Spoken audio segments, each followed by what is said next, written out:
more on money energy guys. Ito yung mga financial gains mga kapiksi. For some of you guys, maaaring may mga bagong sisimulan kayo pagdating sa inyong kabuhayan, sa inyong trabaho. Yung iba sa inyo magre-reinvest, no? Or magpapalago. Yung iba sa inyo guys, lumalago na yung kabuhayan nyo. Tapos, alam nyo ba yung compounding? Mga kapiksi, yun yung ginagamit nyo. Ibig sabihin yung mga kinikita nyo, mga kapiksi, parang ini-invest nyo pa siya or nire-reinvest nyo para mas lalo pang lumago mga kapiksi. Kaya, yung inyong pinagkakakitaan or yung inyong financial na aspeto is talaga namang lumalago, yumayak.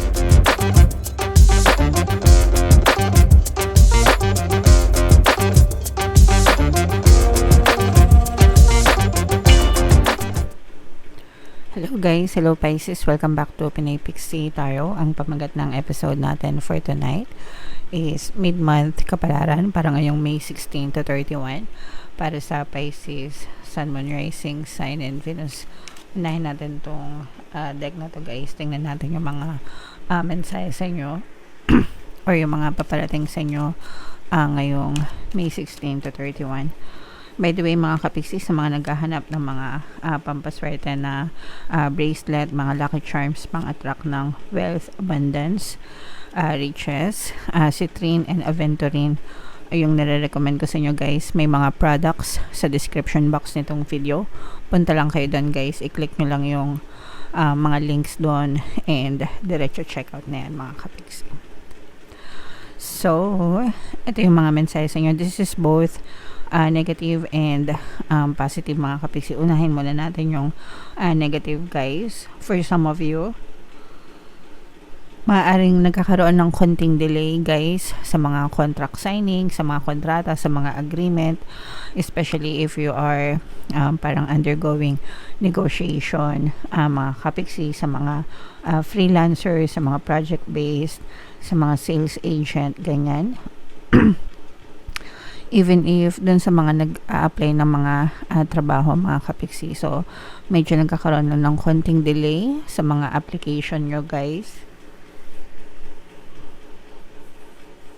Pero, mapupush din yan mga kapiksi, no? Just tell yourself habang nag-aantay kayo, everything is always working out in my favor. Okay? Sabihin nyo lang ng paulit-ulit para kahit na may delay, by the time na umokay na, at least maging okay pa rin yung resulta para sa inyo. For some of you naman guys, pwedeng nagkakaroon ng imbalance sa buhay nyo.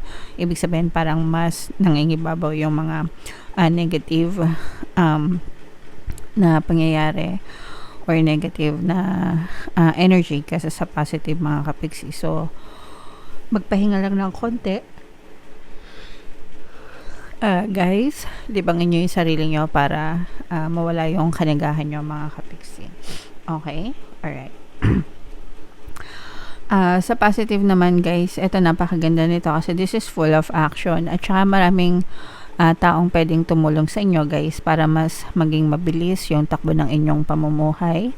Mga kapiksi, very important ito, especially kung kayo ay, let's say for example, negosyante or mga project based. Sa tulong ng ibang tao guys, mas malayo yung pwede nyong marating at saka mas mabilis yung pwede nyong i-andar. Yun yung ibig sabihin nito. Kaya very important na pag-ingatan nyo rin guys yung inyong relationship with other people sa community nyo mga kapiksi, especially kung online yung inyong mga negosyo or yung inyong nature ng inyong pinagkakakitaan. Excuse me.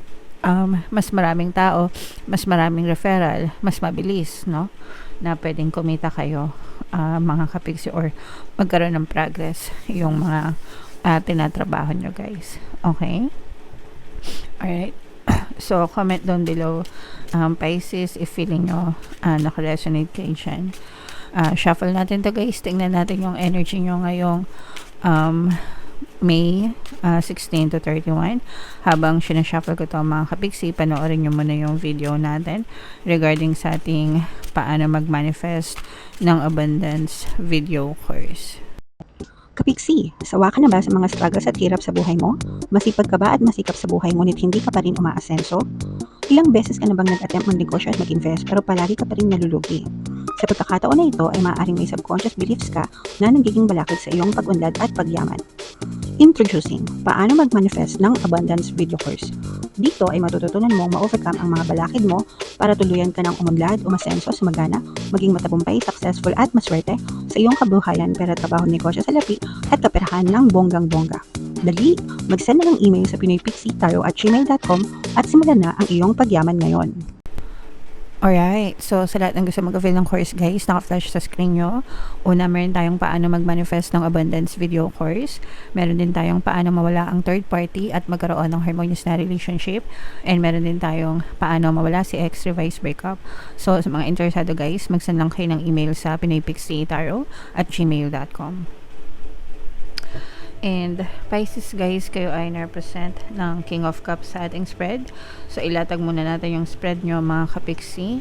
And kagaya ng sabi ko kanina guys, sa lahat ng mga gusto, mga interesado sa mga pampaswerte na lucky charms, bracelet guys, crystals, may mga products tayo sa description box mga kapiksi. I-click nyo lang yon, tapos diretso checkout na kayo guys. So yeah, Pisces, kayo ay na-represent ng King of Cups. Sobrang ganda ng spread nyo mga kapiksi. Actually, this is more on positive guys, no? Meron tayong presence dito ng air sign, Aquarius, Gemini, Libra. So, for some of you guys, maaring may air element kayo sa inyong natal chart, or you may be dealing with an air sign, mga kapiksi. This is more on money energy guys. Ito yung mga financial gains mga kapiksi.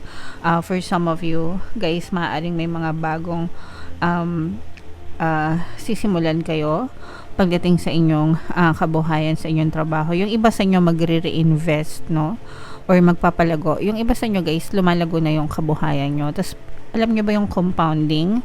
Mga kapiksi, yun yung ginagamit nyo. Ibig sabihin yung mga kinikita nyo, mga kapiksi, parang ini-invest nyo pa siya or nire-reinvest nyo para mas lalo pang lumago mga kapiksi. Kaya yung inyong pinagkakakitaan or yung inyong financial na aspeto is talaga namang lumalago, yumayabong mga kapiksi.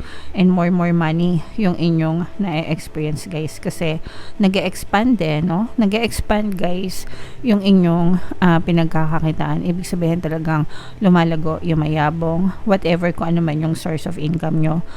Kung trabaho man yan, mga kapiksi, pwedeng nagkakaroon kayo ng mga OT, overtime pay, or salary increase, or additional na parang part-time guys, no? Kung ito naman ay negosyo mga kapiksi, ibig sabihin lumalakas lalo yung inyong negosyo, dumadami yung benta nyo guys, and dumadami yung bumabalik sa inyo mga kapiksi. So yeah, napakaganda ng status nyo pagdating sa kaperahan guys. So ituloy-tuloy nyo lang yan mga kapiksi. For some of you, lumalaki na rin yung mga savings account nyo. Let's say for example, kung may bangko kayo, dumadami na yung savings nyo, yung deposit nyo. Kung meron kayong mga alkansya, may mga nailalagay na kayo sa mga alkansya nyo mga kapiksi. Meron ding chance na makapag-travel kayo guys, pero yung iba guys parang medyo I don't know, pero for some of you parang natatakot mag-travel mga kapiksi, or parang nagdadalawang isip na mag-travel mga kapiksi. Parang merong something na pumipigil sa travel nyo. Pwedeng budget, pwedeng schedule guys, no? Yeah, so pag-isipan nyo mabuti kung gusto nyo ituloy itong mga travel na to mga kapiksi. Okay lang naman na mag-travel, at least para sa akin. Pero hindi kasi ako mahilig sa travel guys. Pero kung gusto nyo mag-travel, go lang mga kapiksi. Okay, so yan yung nakikita natin para sa inyo guys. What else? So i-main man yun na to. Ayan guys, so this is abundance of money. Sobrang talaga guys, sobrang stable ng inyong pagkakakitaan, sobrang dami ng inyong pinagkakakitaan, sobrang dami ng perang bumabalik sa inyo mga kapiksi. Yung iba sa inyo marunong tsumempo, marunong mag-handle ng pera, alam kung saan ilalagay yung mga pera, alam kung paano palalaguin, at saka marunong kayong tumingin no, kung saan pwedeng ilagay yung mga kaperahan nyo, saan pwedeng i-invest. Kaya talagang lumalago siya ng lumalago, mga kapiksi.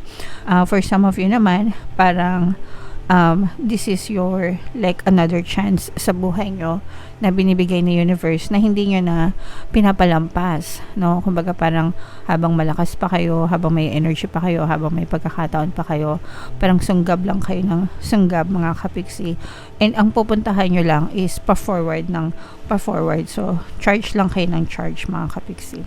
So, samantalahin nyo itong mga pagkakataon na to, guys, kasi masyadong mataas yung energy level nyo and masyadong mabilis or madami yung perang bumabalik sa inyo. So, wag niyong sayangan to, mga kapiksi, and always be grateful dito sa mga blessings na to kasi talagang lalago at yayabong. Makakatulong kayo sa inyong mga kapwa, guys. Mas marami kayong matutulungan, and the more na mas marami kayong natutulungan, guys, the more na mas bumabalik din sa inyo yung mga blessings, kapiksi. Okay? So, i-main nyo na lahat yan, guys, sa comment section.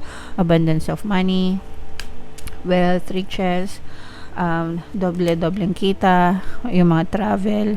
And also, guys, sa mga namumroblema sa kaperahan, no, mag-affirm lang kayo palagi. Yung palagi ko share sa inyo, guys, money come to me, palagi ako may pera, palagi ako nagkakapera. I'm the king of abundance, I'm the queen of abundance. So, yung mga affirmations na yan, guys, palagi ko rin yan sinasabi, and I can attest, sobrang iba na yung lifestyle ko ngayon compared before, guys. Kaya sabihin nyo na yan ng sabihin, mga kapiksi. Okay? Alright. So, tingnan natin yung additional na mensahe for you, Pisces. This guys, ito guys, mag-ingat kayo, no? So, ibig sabihin nito, maaring merong mga taong nagdi-disguise sa paligid nyo. Pag sinabing disguise, nagbabalat kayo, nagpapanggap, mga kapiksi. Okay? Pwedeng nagpapanggap na mabuti kapag kaharap ka, pero pag nakatalikod ka, ahas pala. Okay? Pwedeng i-backstab ka nito, pwedeng lokohin ka nito, pwedeng saksakin ka ng patalikod, ganyan. So, mag-ingat kayo. Ibig sabihin lang nito, guys, mag-ingat kayo sa mga taong pinagkakatiwalaan nyo. Kilala nyo man or hindi nyo man kilala, kailangan maging mapanuri kayo sa lahat ng pagkakataon, sa lahat ng paraan para maiwasan nyo yung mga ganitong klaseng gulo, mga kapiksi. Okay? Para hindi kayo mapagsamantalahan at hindi kayo maabuso ng ibang tao. Alright? So, comment down below, Pisces, if feeling nyo naka-resonate kayo dyan. For more tarot readings, guys, ito yung playlist nyo. Ito naman yung ating success stories ng paano mag-manifest ng abundance video course. Click here to subscribe, guys. Ito yung ating mga pampaswerte subliminals. Thank you for liking, sharing, and subscribing. See you again next time. I love you all, mga kapiksi. Have a nice day. Bye-bye.